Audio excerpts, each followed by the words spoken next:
the only one who came back from that camping trip, and I still can't explain why my mind refuses to remember who the sixth person was.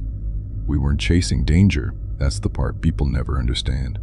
The plan was simple, almost boring. A short break before life pulled us in different directions.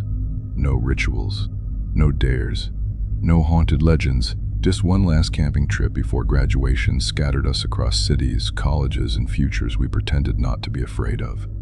5 friends, one weekend, one forest we'd visited before. We packed light and left early, the car heavy with sleeping bags, cheap food, folding chairs, and the kind of laughter that comes from knowing something is about to end. The road stretched long and quiet, cutting through fields and low hills before narrowing into a winding path swallowed by trees.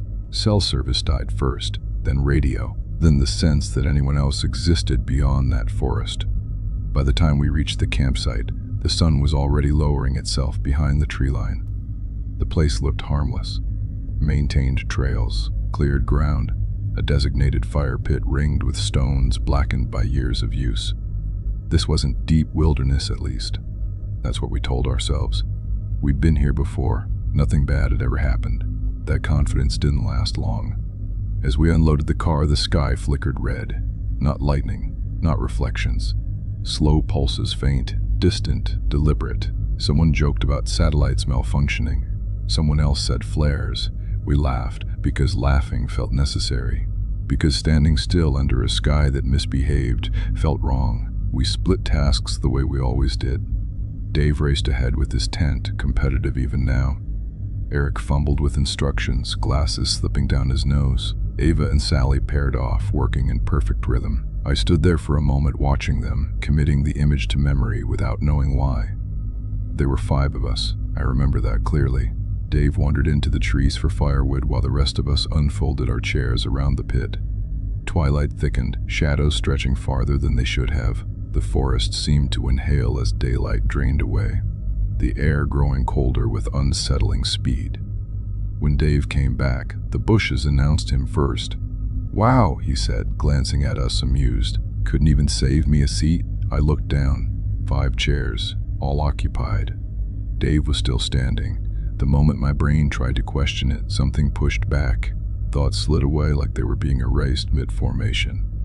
My head felt heavy, submerged. Panic rose, but not fully. It was restrained, managed, and then the forest went silent, not peacefully, intentionally. No insects, no wind, no distant movement, just the fire pit. The chairs, the 5 of us sitting there, waiting for a 6th person no one could see. Dave laughed and dragged a chair closer to the fire, sitting down as if nothing strange had happened. The sound of that laugh should have eased the tension, but it didn't. Instead, it felt misplaced, like a reflex rather than a genuine reaction. Still, the moment he sat down, something shifted. The scene made sense again. 5 chairs, 5 people. Nothing visibly wrong. My heartbeat slowed, but the uneasiness remained, pressing gently at the back of my mind, like a warning I didn't know how to interpret. We started the fire soon after, and what bothered me later was not the fire itself, but the fact that none of us could remember who actually lit it. The flames were simply there, steady and warm, as if they had always been burning. Conversation resumed, but it felt fractured. Jokes trailed off halfway. Laughter sounded hollow. Eric kept adjusting his glasses, staring into the fire for too long, while Ava wrapped her arms tightly around herself despite the heat. Sally took another drink, her hand shaking just enough for me to notice. I tried to calm myself by doing something simple, counting, not out loud, just quietly in my head. I made it to 5 before a sharp pain erupted behind my eye, sudden and intense enough to steal my breath. Nausea rolled through me, forcing my fingers to grip the arm of the chair. The moment I stopped trying to count, the pain faded, leaving behind a dull pressure and the unsettling realization that my own thoughts were no longer entirely under my control. Eric noticed my expression immediately. "You don't look okay," he said. "I'm fine," I replied too quickly, and I could tell he didn't believe me. We all leaned on the same excuse after that. We blamed the long drive, the early start, the cold settling in faster than expected. Tiredness became our shared explanation, something easier to accept than the alternative. At some point, Ava mentioned a story she had once heard about people disappearing in forests like this, about places that didn't just lose people but seemed to absorb them. Sally cut her off sharply, telling her not to start with that kind of talk. That was when I realized something else was wrong. The forest had gone completely quiet. No insects, no distant movement, no wind passing through the trees. The silence felt unnatural, as if it were being held in place deliberately. Even the fire seemed muted, its crackling unusually subdued. Eric finally said what the rest of us were thinking. "Does anyone else feel like something's watching us?" No one answered him. Dave shifted uncomfortably in his chair, scanning the tree line. He tried to sound confident, but his foot tapped endlessly against the dirt. I opened my mouth to speak, and then froze, because I suddenly understood what had been bothering me. I could no longer remember how the chairs had been arranged before Dave came back from the woods. That memory wasn't fuzzy or distant, it was simply gone, and whatever had taken it did not want me trying to get it back. The fire became our anchor.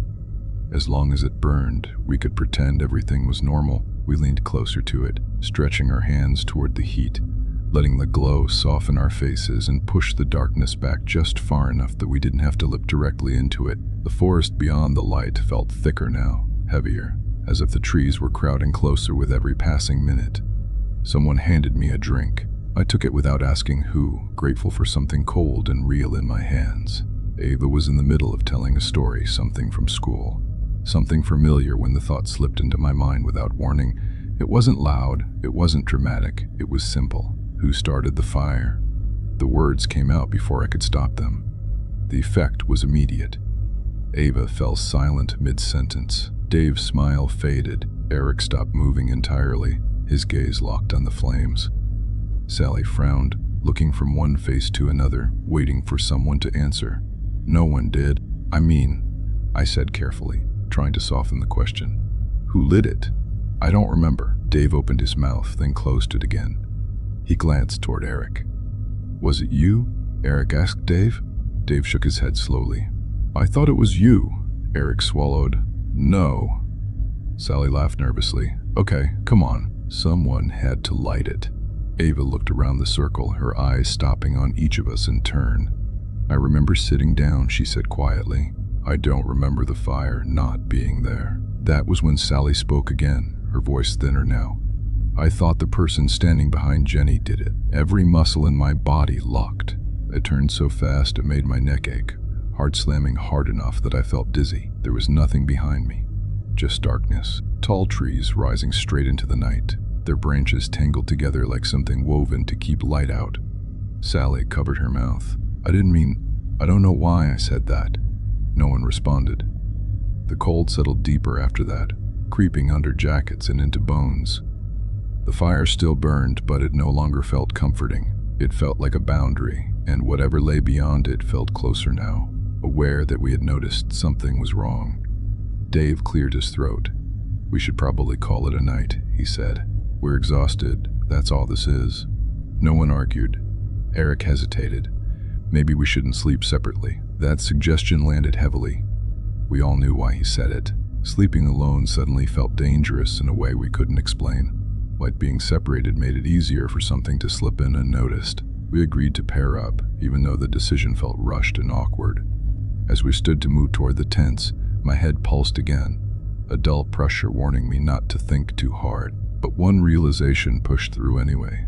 We were arranging ourselves as if there were 6 people, and none of us had noticed when that assumption started feeling natural. We didn't argue about how to pair off. That was the strangest part. The decision happened quickly, almost automatically, like our bodies were moving ahead of our thoughts. Dave stepped toward me without saying a word. Ava and Sally fell into place beside each other the way they always had. Eric stood a few steps away, watching us with a tight expression, his hands clenched at his sides. Wait, Eric said. Who am I supposed to be with?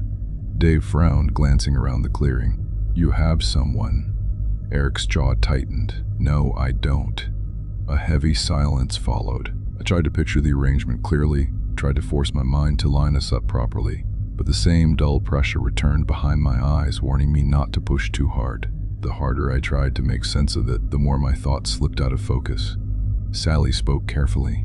Eric, we're all here. No one's leaving you alone. "But you just paired off," he replied, his voice rising. "There's no one standing next to me." Ava reached out and touched his arm. "You're just tired. We all are." Eric pulled away. "Stop saying that. I can see it. There are only 5 of us."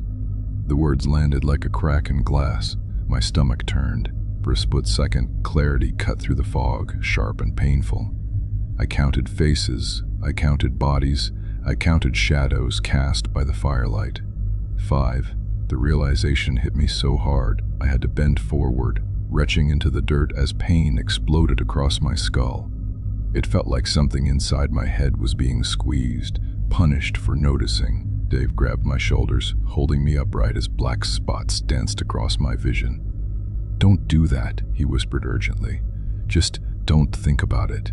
That scared me more than the pain. We moved toward the tents after that, no longer speaking. Someone put out the fire, though later I wouldn't remember who. The clearing felt exposed without its light, the darkness pressing in from every direction. The tents were arranged close together, their entrances facing inward, creating a small pocket of space where we could see one another. It was Sally's idea, though she couldn't explain why she'd suggested it. It just felt necessary. When we finished, the arrangement made sense again. Dave and I shared one tent. Ava and Sally shared another. Eric stood beside his own. "You'll be right here," I told him, forcing calm into my voice. "We'll all be close." He nodded, but his eyes never left the tree line. "If I say something tonight," he said quietly, "don't ignore me." The way he said it made my chest tighten. As I crawled into the tent with Dave, exhaustion hit me all at once. The pressure in my head eased slightly, replaced by a heavy, sinking fatigue.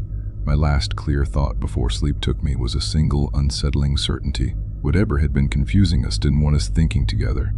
It wanted us separated. Sleep came too easily.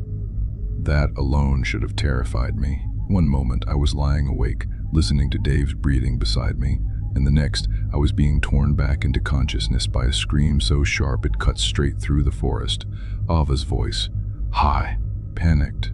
"Close." Dave and I burst out of the tent together. Sally and Ava were standing at the entrance to Eric's tent, frozen in place. Sally was crying, her hand shaking so violently she couldn't form words. Ava stared straight ahead, her eyes wide and unfocused, like she was looking at something her mind refused to accept. I pushed past them. Eric's sleeping bag was twisted into a shape no body should ever take. The fabric was soaked dark, clinging tightly around what was left inside. His head was visible near the center, his face locked in an expression of pure agony. The rest of him looked wrong, compressed, folded, as if something had wrapped him inward. Dave slammed the tent shut and grabbed his flashlight. "We're leaving," he said. "Now." No one argued. We ran.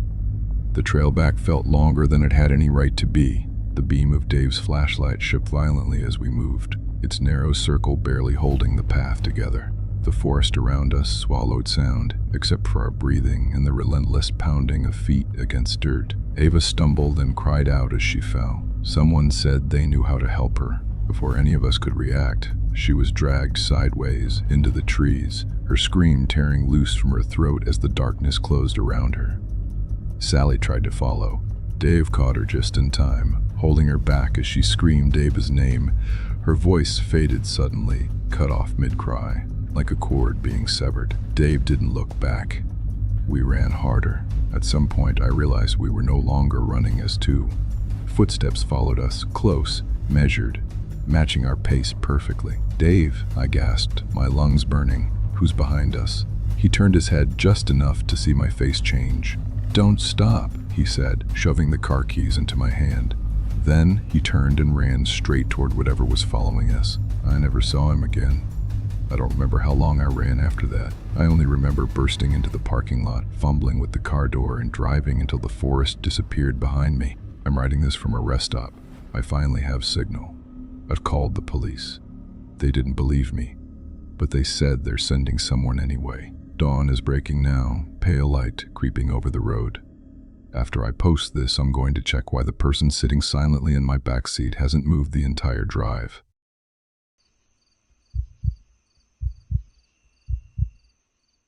I told this story once, sitting safely beside a campfire, surrounded by people who thought it was fiction. The problem is, I didn't invent it. I survived it, At least that's what I tell myself whenever the woods go quiet at night and I hear my name drifting through the dark. The camping trip was meant to be routine. I was part of a scout troop back then, old enough to feel confident, but still young enough to believe rules existed to keep us safe. Every autumn, we gathered for the jamboree at Grayson Falls State Park, a place known for its trails, shallow caves, and carefully maintained campsites. Rangers patrolled the area. Scoutmasters enforced boundaries. The forest was supposed to be controlled. That illusion mattered. We arrived early that year. Our troop's bus pulled into the Starfall campground while the sun was still high, spilling golden light across the clearing. The other troops wouldn't arrive until the next day, and our scoutmaster wanted us settled in before dark. I remember standing there, breathing in the familiar scent of pine and damp earth, feeling that comforting sense of belonging that only comes when nothing has gone wrong yet. I was there with my two closest friends, Davy and Kevin. We'd been counting down the days to this trip, especially the annual Scary Story Contest. Every year, one story won. Every year, we swore we'd take the prize. This time, we were sure of it. That confidence followed us as we set up our tents. We placed them at the edge of the designated area, just far enough from the others to feel independent. Davy kept glancing into the woods with that restless excitement he always had, like rules were suggestions and the forest was calling him personally. It didn't take long for him to disappear. He reappeared a few minutes later, crouched low at the tree line, hissing for our attention. "Nice campsite," he whispered, grinning. "But if you want real camping, follow me." Kevin hesitated immediately, muttering something about scout rules and boundaries. I should have agreed with him. Instead, I felt that familiar pull, the desire to prove we weren't just kids playing at adventure. Davy explained his plan quickly. He'd found a clearing deeper in the woods, complete with an old fire pit. We'd leave our tents as a decoy, eat dinner with the group, and then slip away after dark. We'd be back before anyone noticed in the morning. Looking back, that was the moment everything locked into place. We followed Davy into the forest to see the site for ourselves. There was no trail, just dense undergrowth and uneven ground. As we walked, I became uncomfortably aware of how loud the forest sounded. Birds called over one another in overlapping bursts. Animals moved unseen, their footsteps layered too perfectly, too rhythmically. Kevin noticed it too. I could see it in the way his breathing changed. The campsite itself sat in a small clearing, quiet in a way that felt unnatural after the noise we'd just walked through. Davy's tent stood there alone, slightly tilted, like it didn't quite belong. We agreed to come back after dinner. As we turned toward the main campground, the forest behind us seemed to exhale, and for the first time that day, I had the unmistakable feeling that something had just noticed us. We returned to the main campground before dinner, pretending nothing had happened. That lie came easily at first. The clearing was busy now, filled with voices, laughter, and the metallic clatter of cooking gear. Scoutmasters moved between groups, checking attendance and giving instructions. For a while, the forest felt distant again, pushed back by noise and routine. But the feeling didn't leave me. It stayed lodged somewhere deep, quiet, waiting. Dinner passed without incident. We ate stew from tin bowls, joked about the hike scheduled for the morning, and listened as Scoutmaster Larry explained the next day's events. Canoe races, obstacle courses, a scary story contest after dark. Normal things, safe things. As the sun began to drop, Davy leaned in close to us. After lights out, he whispered, "We move." Kevin looked pale. He nodded anyway. We pretended to head toward our tents like everyone else, waited until the last lantern dimmed, and then slipped into the trees. The moment we left the clearing, the forest swallowed the sound of the camp behind us. It was like stepping through a doorway that closed silently the instant we crossed it. That was when the noise began. At first, it felt like the forest had simply grown louder. Birds called over one another in frantic bursts. Leaves rustled constantly, even when there was no wind. Somewhere deeper in the trees, something heavy moved, snapping twigs with deliberate force. As we went farther, the sounds layered together until they became overwhelming. I heard deer grunting nearby. The yowling of cats echoed from multiple directions. A bear growled somewhere behind us. Then came the low, distant howl of a wolf. None of that made sense. We knew these woods. We were trained to recognize local wildlife, and what we were hearing didn't match the region or the season. The sounds were too clean, too perfectly timed. That wasn't the worst part. Each animal call was identical to the last. Same pitch, same length, same volume.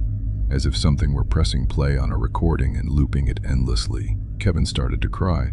Davy grabbed his wrist, pulling him forward. "It's fine," he said, but his voice lacked conviction. "We're almost there." The campsite appeared suddenly, the noise cutting off the moment we stepped into the clearing. The silence hit hard, leaving my ears ringing. Davy's tent sat exactly where he'd left it. The old fire pit was still there, blackened stones arranged in a perfect circle. We didn't light a fire. We crawled into the tent instead, sealing ourselves inside thin canvas that suddenly felt like paper. From inside, the forest noise returned, but muted, distorted, like it was happening just beyond a closed door. We watched the tree line for over an hour. Kevin eventually fell asleep, exhaustion winning over fear. Davy and I stayed awake, listening as the sounds shifted and moved, circling slowly, methodically. The longer we listened, the more it felt intentional, like something rehearsing. When I finally drifted off, it wasn't from comfort, it was surrender. I woke to the sound of my name. Not shouted, not whispered, spoken calmly, clearly, from somewhere beyond the tent. Then another voice joined it, and another. All familiar, all wrong. They were the voices of scoutmasters, campers, friends, people we knew. They called out to us as if they were searching, their tones urgent but flat, repeating our names over and over. Davy stirred beside me.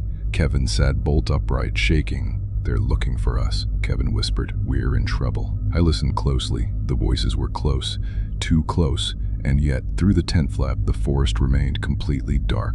There were no flashlights. Kevin was already on his feet. His breathing came in short, panicked bursts as the voices grew louder, overlapping one another in a way that made my skin crawl. They weren't shouting. They weren't whispering. They spoke with the steady confidence of people who expected to be obeyed. "Kevin," one voice called gently. "Davy," another said, firmer now. My name followed soon after, spoken with the same cadence my scoutmaster used during roll call. I pressed my ear against the tent wall, straining to hear footsteps, the crunch of boots, anything that would make the situation feel real. There was nothing. The forest remained unnaturally still. The earlier animal noise completely gone, replaced by the chorus of human voices circling us. Kevin's hands trembled violently. "We're going to get in so much trouble," he said, his voice cracking. "They've been looking for us all night." Davy shook his head. "No, this isn't right. They're calling our names," Kevin insisted. "That means they know where we are." I finally said what had been forming in my mind since the voices started. "If they're searching for us," I whispered, "why don't they have flashlights?" The words hung in the air. Davy turned slowly toward me, his expression tightening as the same realization reached him. Kevin hesitated, doubt flickering across his face for the first time. Outside, the voices continued, repeating our names with identical tone and spacing, never overlapping incorrectly, never changing pace. It felt rehearsed. "Maybe their lights died," Kevin said weakly. "Every single one of them?" Davy asked. Kevin didn't answer. He backed toward the tent opening instead, his eyes darting between us and the canvas flap. The voices were closer now, right at the edge of the clearing. "I'm sorry," Kevin said suddenly. His voice wavered. "I didn't mean to get us in trouble. I'll tell them everything." Before either of us could react, he shoved past us and tore open the tent. "Kevin, wait!" I shouted. He ran straight into the woods. We heard him crashing through the brush, apologizing over and over as he went. His voice echoed between the trees, desperate and breathless. Davy and I stood frozen at the tent entrance, unable to move, unable to look away. Kevin's apologies ended abruptly. One moment he was begging for forgiveness. The next, there was nothing. The forest fell silent again, the kind of silence that presses inward, making it hard to breathe. Then the voices started back up. Kevin's voice joined them. He called our names calmly, clearly, using the same words the others had used moments before. The sound of it sent a wave of nausea through me so strong, I had to grip the tent pole to stay upright. "That's not him," Davy whispered. "Whatever that is, it's not him." We zipped the tent shut and backed away from the opening, huddling together as the voices drew closer. They surrounded us now, coming from every direction, pressing in toward the thin walls of fabric that separated us from the darkness. The voices grew impatient. "Come out," one said. "We just want to talk," another added. Davy stood slowly, his jaw clenched, his eyes locked on the tent flap. "If they're going to take someone," he said quietly, "it won't be both of us." I grabbed his arm. "Don't." He looked back at me, his expression softening for just a second. "I won't let them take you." Before I could stop him, he reached for the zipper. Outside, the voices fell silent all at once, as if they were waiting. The zipper moved slowly. That was what I remember most. Davy didn't rush. He didn't panic. He unsealed the tent with deliberate care, as if sudden movement might trigger something waiting just beyond the canvas. The voices had stopped completely, leaving behind a silence so absolute it felt like pressure building inside my ears. I grabbed his sleeve, my fingers digging in hard enough to hurt. "Please," I whispered, "don't go out there." He didn't pull away, but he didn't stop either. "They're already here," he said quietly. "If I don't step out, they'll come in." That logic terrified me more than the voices ever had. The tent flap opened just enough for cold air to spill inside. Moonlight cut across Davy's face, sharpening his features and turning his expression into something carved and unfamiliar. He looked back at me one last time, not with fear, but with a kind of acceptance that made my chest ache. I stayed frozen, my body refusing to follow, my mind screaming that whatever happened next would change everything. The tent flap fell closed behind him, and I heard his footsteps crunch softly against the leaves. For a few seconds, nothing happened. Then Davy screamed. It wasn't a long scream. It didn't echo. It was sharp and sudden, like something had torn the sound straight out of his throat. It ended mid-cry, cut off so cleanly it felt surgical. I clamped my hands over my mouth to keep from making a sound. When the voices returned, they were closer than ever. Davy's voice joined them almost immediately. He called my name calmly, reassuringly, using the same tone he'd always used when he wanted me to trust him. Hearing it made my stomach twist violently. The sound was perfect, but the timing was wrong. The pauses too precise. I backed away from the tent opening, my movements slow and clumsy. The voices pressed in from every direction, circling the tent, brushing against the thin fabric like fingertips testing for weakness. I could hear breathing now. Not human breathing. It was wet and uneven, layered beneath the voices like something struggling to imitate them while forgetting to hide itself. The tent walls began to move. Hands or things shaped like hands pressed against the canvas, stretching it inward. Faces formed briefly in the fabric, distorted and unfinished, their features blurring and shifting as if they couldn't decide what they were supposed to look like. I saw too many shapes to count: adults, children, animals, and others that resembled nothing human at all. One shadow fell across the tent entrance, blocking out the moonlight completely. It stood there motionless, towering and patient, as if it knew there was nowhere left for me to go. I crawled into my sleeping bag, zipping it shut around my face, curling inward as tightly as I could. I focused on my breathing, on the warmth of the fabric, on the faint hope that if I stayed perfectly still, I might disappear. Outside, the voices continued. They spoke my name over and over, growing louder, closer, more insistent. I squeezed my eyes shut, tears soaking into the sleeping bag as I waited for the zipper to open from the outside. When I finally heard the metallic rasp of a zipper sliding, I knew it wasn't the tent. It was mine. The zipper slid open inch by inch. I felt cold air rush into the sleeping bag as the opening widened, the warmth draining away like blood from an open wound. My body locked in place, every muscle frozen by a terror so complete it felt physical, crushing down on my chest and stealing my breath. A face pressed into the opening. It wasn't Davy's. It wasn't anyone's.